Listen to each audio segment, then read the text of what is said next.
एक ऐसी फिल्म जिसने अपना नाम भारतीय सिने इतिहास के स्वर्ण अक्षरों में अंकित कराया और जिसमें कोई बड़ा स्टार नहीं होने के बावजूद वो ब्लॉकबस्टर बन गई।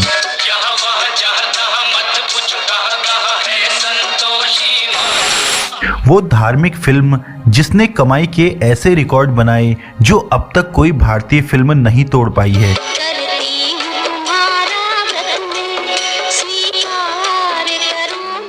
सिनेमाघरों में जिस फिल्म के लगने से सभी थिएटर अस्थायी मंदिरों में तब्दील हो गए थे और दर्शक थिएटर में घुसने से पहले बाहर ही अपने जूते चप्पल उतार दिया करते थे। निराश ना हो बेटी, तेरा व्रत भंग नहीं होगा।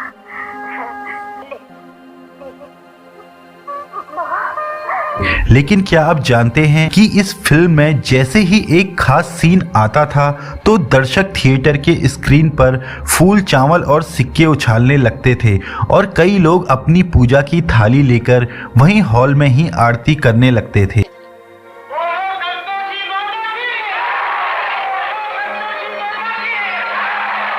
क्या आपको पता है कि इस फिल्म के प्रति लोगों की ऐसी अजीब दीवानगी हुई कि दूर दराज के गांवों कस्बों से वो रात भर सफ़र करके बैलगाड़ियों से शहर पहुंचते थे और कई कई दिन शहर में रुककर लंबी लाइनों में लगकर टिकट खरीद फिल्म देखा करते थे। यही कहने आया माता कि जब तीनों महान देवता देवी संतोषी का प्रभाव मान गए तो आप भी मान लीजिए। और क्या आप यकीन करेंगे कि इस फिल्म की अविश्वसनीय सफलता पर शोध करने के लिए देश के साथ साथ दुनिया के कई देशों से रिसर्चर्स भारत आए और बकायदा इस पर अपने शोध पत्र जारी किए जो आज भी पढ़ाए जाते हैं।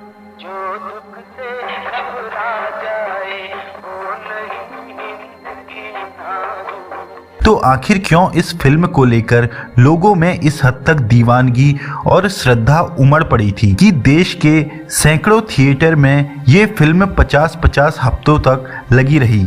क्यों इस फिल्म को देखने के बाद देश भर में अचानक सैकड़ों मंदिर बनवा दिए गए और क्यों शोले और दीवार जैसी बड़ी बजट और बड़े स्टार्स वाली फिल्में भी इसके आगे टिक नहीं पाई? बताएंगे और भी बहुत कुछ। आप बने रहिए हमारे साथ।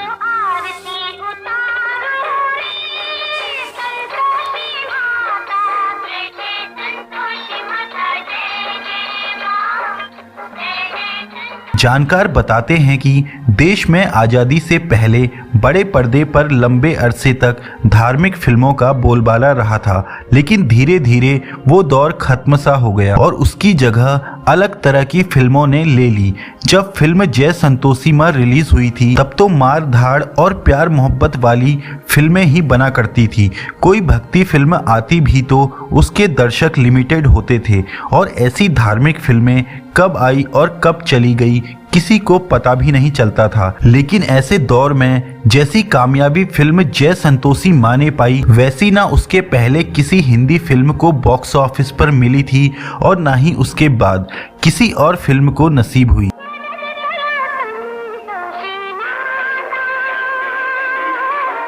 साल 1975 में रिलीज हुई इस फिल्म ने जो कमाई की वो आज भी एक रिकॉर्ड है। यही तुम्हारा भगवान है, यही तुम्हारा धर्म है। धन के पुजारी, ये लो, ये लो, ये लो सोना, लो धन, क्योंकि सोने के सिक्कों ने तुम्हारा मुंह बंद कर दिया। तो चलिए अब जानते हैं कि कैसे इस फिल्म का निर्माण शुरू हुआ और कहां से इसको बनाने का आइडिया आया था। इस फिल्म को बनाने की कहानी भी बेहद फिल्मी है। दरअसल इस फिल्म के निर्माता सतराम रोहरा ने फिल्म को बनाने का फैसला ऐसे किया कि उनकी कोई संतान नहीं थी। उनकी पत्नी ने किसी के कहने पर माता संतोषी का व्रत करना शुरू किया और इसी दौरान वो गर्भवती हो गई। उनके घर में बेटी ने जन्म लिया और आस्था और विश्वास में डूबे रोहरा साहब ने कुछ इस तरह संतोषी मां को लेकर फिल्म बनाने का फैसला किया। इस फिल्म में नायक की भूमिका निभाने वाले आशीष कुमार की माने तो उनके साथ भी कुछ ऐसा ही हुआ था और इसी वजह से वो भी सतराम रोहरा के साथ जुड़े थे। संतोषी माता का प्रसाद है, इसे स्वीकार कीजिए। जाओ बेटी, देवी संतोषी तुम्हारा कल्याण करे, तुम्हें सदा सुखी रखे। संतोषी, फिल्म पर काम शुरू हो गया। चूंकि फिल्म का बजट ज्यादा नहीं था, उसी हिसाब से फिल्म क्रू और कलाकारों का सिलेक्शन शुरू हुआ। विजय शर्मा को डायरेक्शन की जिम्मेदारी दी गई, जो इससे पहले कुछ फिल्मों का डायरेक्शन कर चुके थे और कुछ फिल्मों में अभिनय भी किया था। हीरो के लिए आशीष कुमार और इसके अलावा मुख्य भूमिकाओं में अनीता गुहा, कानन कौशल, भारत भूषण और लीला मिश्रा जैसे कलाकारों का नाम फाइनल हुआ। लेखक के रूप में पंडित प्रियदर्शी को लिया गया, जो 3 दशक पहले हरिद्वार से बम्बई एक फिल्म लेखक बनने आए थे, पर किस्मत ने उनका साथ नहीं दिया था। इसके सिनेमेटोग्राफर रहे शुभेंदु रॉय और एडिटिंग का जिम्मा उठाया गुलाम हुसैन साहब ने। संगीतकार सी अर्जुन ने गीत तैयार किए तो गीतकार कवि प्रदीप ने मीनिंगफुल गाने लिखे, जिन्हें ए मेरे वतन के लोगों लिखने के लिए जाना जाता है। इन गीतों को आवाज दी उषा मंगेशकर, महेंद्र कपूर और मन्ना डे जैसे मजे हुए गायकों ने। अब डिस्ट्रीब्यूटर को ढूंढने की बारी थी, तो इसमें भी चमत्कार हुआ और बिना ज्यादा मेहनत के डिस्ट्रीब्यूटर संदीप शेट्टी और उनके पार्टनर केदारनाथ अग्रवाल ने इसके लिए हामी भर दी। फिल्म की शूटिंग शुरू हुई। इसके लिए कई लोकेशन देखे गए। इसी दौरान किसी ने बताया कि मध्य प्रदेश के उज्जैन शहर में देवी संतोषी माँ का एक पुराना प्रसिद्ध मंदिर है। तय हुआ कि वहाँ पूरी क्रू शूटिंग के लिए जाएगी और जब टीम यहाँ पहुंची तो इस जगह की खूबसूरती की वजह से यहाँ फिल्म के बड़े हिस्से को शूट किया जाने लगा।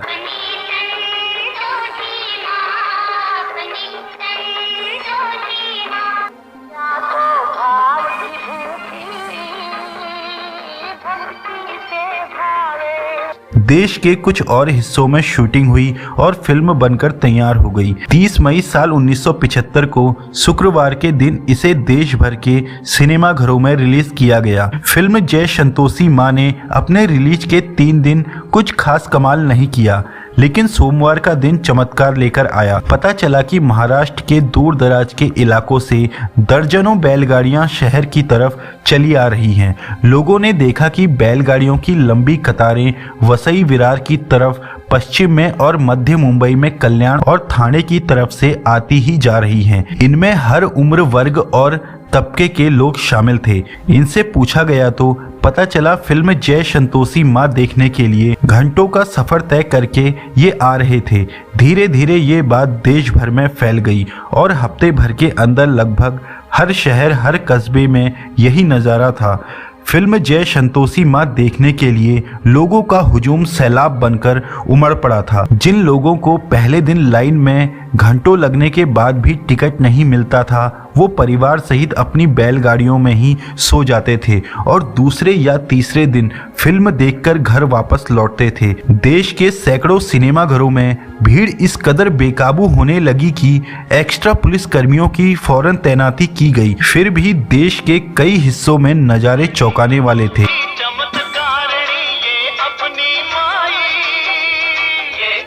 बताते चले कि इस फिल्म के ही आसपास शोले, दीवार, सन्यासी, जूली, आंधी, चुपके चुपके और छोटी सी बात जैसी फिल्में भी रिलीज हुई थी, पर इस लो बजट छोटे कलाकारों वाली फिल्म ने सबको धूल चटा दी थी और सभी फिल्में इसके आगे पानी मांग रही थी। यहाँ तक कि ये फिल्म शोले जैसी multi starrer heavy budget film को भी टक्कर दे रही थी। कभी वो आगे तो कभी ये आगे। HMV को इस फिल्म के गीतों के रिकॉर्ड्स की इतनी फरमाइशें मिली कि ऐसा पहली बार हुआ कि किसी पौराणिक फिल्म के लिए LP जारी किया गया हो। तो साथ ही एक हफ्ते के अंदर इस फिल्म के प्रिंट्स कम पड़ गए और 300 नए प्रिंट्स आनन फानन में जारी किए गए।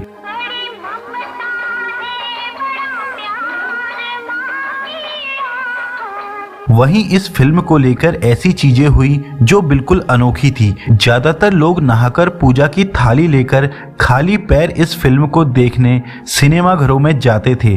कई लोग तो इस दिन खट्टा भी नहीं खाते थे, क्योंकि ये देवी संतोषी को नापसंद बताया गया था।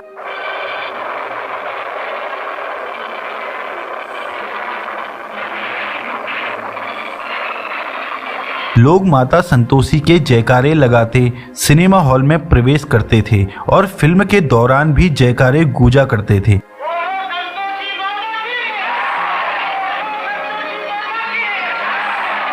वहीं गांवों से आने वाले दर्शक चप्पल जूते उतार कर सिनेमा घरों में अंदर जाते थे। वो अपने साथ फूल माला लेकर आते और फिल्म शुरू होते ही जब दूसरे ही सीन में संतोषी माँ की आरती होती तो सब अपनी अपनी आरती जलाकर आरती करना शुरू कर देते।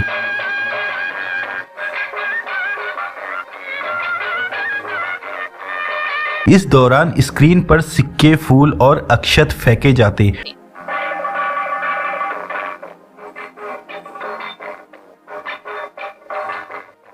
फिल्म खत्म होने के बाद बकायदा सिनेमा घरों के बाहर प्रसाद बंटता और संतोषी माँ की फ्रेम की हुई फोटो के साथ शुक्रवार की व्रत कथा की किताबें बेची जाती।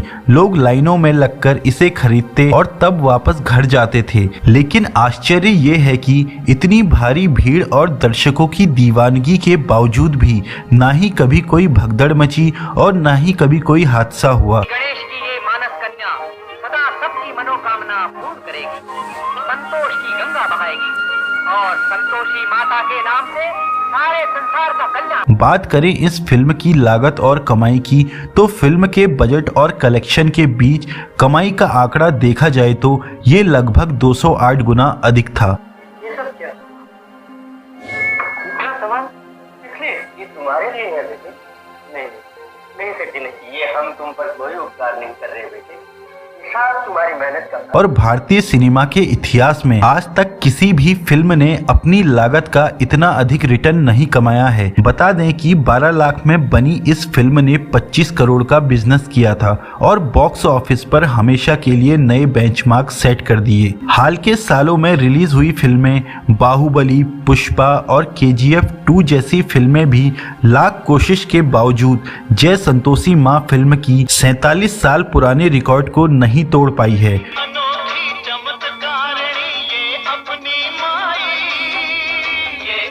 फिल्म की इस कामयाबी को ईश्वरीय चमत्कार की संज्ञा दी गई और ये फिल्म अपने कई रोचक किस्सों के लिए भी मशहूर होती गई।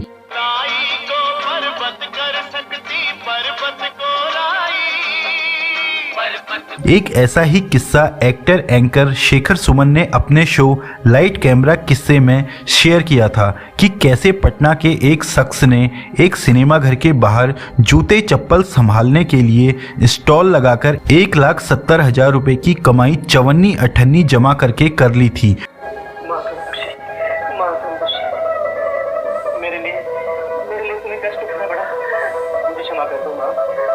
तो वहीं मशहूर एक्टर अन्नू कपूर ने भी रेडियो चैनल 92.7 बिग FM के जरिए भी इससे जुड़े कई किस्सों का जिक्र किया था। उनके मुताबिक थिएटर में स्क्रीन पर उछाले गए सिक्कों को बीनकर देश के कितने ही सिनेमा हॉल के कर्मचारियों ने अच्छे पैसे कमा लिए। तो साथ ही बताया जाता है कि इस फिल्म निर्माण से जुड़े सभी लोग भी आर्थिक दृष्टि से मालामाल हो गए। देखते ही देखते प्रोड्यूसर सतराम रोहरा और डिस्ट्रीब्यूटर केदारनाथ अग्रवाल भी करोड़पति बन गए। मायापुरी मैगजीन ने साल 1975 के एक अंक में लिखा था कि जय संतोषी माँ फिल्म की रिलीज के बाद एक और जहां संतोषी माता के भक्तों की संख्या कई गुना बढ़ गई थी, वहीं फिल्म जगत में भी इसका जादू दिखने को मिल रहा था। लोग जहां पहले एक दूसरे को खत लिखते वक्त ओम शुभ लक्ष्मी से शुरुआत करते थे तो इस फिल्म के बाद जय संतोषी माँ लिखने लगे थे। और तो और फिल्म मेकर्स ने अपनी फिल्मों के पोस्टर्स के ऊपर जय संतोषी माँ लिखना शुरू कर दिया। तो वहीं कुछ शोधकर्ता बताते हैं कि फिल्म जय संतोषी माँ से हिंदू समुदाय में एक पूरा नया पंथ शुरू हो गया। इस फिल्म के बनने से पहले पूरे देश में संतोषी माता के मंदिर गिने चुने ही थे, लेकिन फिल्म के रिलीज होने के बाद देश भर में माता संतोषी के सैकड़ों मंदिर बनने लगे। तो पुराने मंदिरों में देवी संतोषी माँ की मूर्तियां स्थापित की जाने लगी। तो वहीं फिल्म की कामयाबी ने कई लोगों को संतोषी माता के नाम पर तरह तरह के व्यवसाय खोलने के भी मौके दिए, जो लोगों को ठगने भी लगे थे। फिल्म में देवी संतोषी का किरदार निभाने वाली अनीता गुहा के मुताबिक बांद्रा के उनके फ्लैट के सामने लोगों का हुजूम उमड़ने लगा था। लोग सुबह से उनके दर्शन के लिए उनके फ्लैट के सामने खड़े रहते और जब वो घर से निकलती तो लोग आशीर्वाद पाने के लिए अपने बच्चे उनकी गोद में डाल दिया करते थे। साथ ही उन्होंने ये भी बताया था कि पूरी फिल्म में जब तक उन्होंने शूटिंग की थी हमेशा व्रत रहकर ही काम किया, क्योंकि शूटिंग के पहले दिन ही उन्हें कुछ ऐसा आभास हुआ कि उन्होंने व्रत रहकर शूट पूरा करने का फैसला ले लिया था। बात इस फिल्म की कहानी की करें तो इसे अच्छी तरह से पिरोया गया था। इसमें सत्यवती नाम की एक महिला की कहानी है जिसको उसके ससुराल वाले बहुत ही कष्ट देते हैं और फिर संतोषी माँ की कृपा से उसके जीवन में सब कुछ ठीक हो जाता है। कहते हैं कि इसे देखने वाले गरीब तो इसी बात से खुश हो जाते थे कि कोई ऐसी देवी है जो 56 भोग नहीं बल्कि सिर्फ गुड़ चने का प्रसाद पाकर ही प्रसन्न हो जाती हैं और माँ संतोषी गरीबों की देवी बन गई। फिल्म देखने के बाद माता की भक्ति और चमत्कारों की वजह से महिलाओं ने संतोषी माता का व्रत रखना शुरू कर दिया और आज भी देश भर में करोड़ों महिलाएं संतोषी माता के व्रत को रखा करती हैं। तो कुछ घरों में पुरुष भी इस व्रत को करते हैं। जानकार बताते हैं कि जब लोग संतोषी माता के व्रत करके मन्नत मांगते और मनोकामना पूरी हो जाने पर देवी के नाम पैम्पलेट, साहित्य और पोस्टर छपवाते और उसे मेले में और उसे आसपास के लोगों को बांटा करते थे। इस तरह उत्तर भारत में तो बकायदा एक चैन चल गया था। लोगों के घरों पर खूब पोस्ट कार्ड आते। इन पोस्ट कार्ड्स पर ऐसे ही 16 पोस्ट कार्ड और लिखकर दूसरों को भेजने को कहा जाता और फिर ये चेन भी चलती रहती। स्थिति ये हो गई कि डाक खानों में पोस्ट कार्ड मिलने बंद हो गए। फिल्म को अपने शानदार संगीत से भी काफ़ी मदद मिली। तभी प्रदीप के लिखे गीतों को संगीतकार सी अर्जुन ने बहुत ही मौलिक और लोकगीतों के अनुरूप धुनें दी थी जो कर्णप्रिय बने थे। खुद कवि प्रदीप ने भी फिल्म में गाने गाए थे।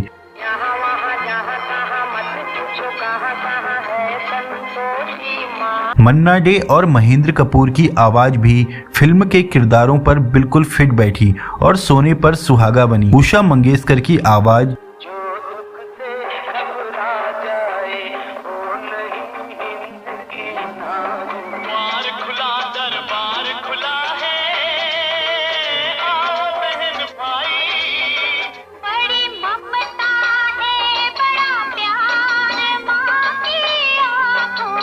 फिल्म के गानों के लिए उषा मंगेशकर को film fair best playback singer female का नॉमिनेशन भी मिला था।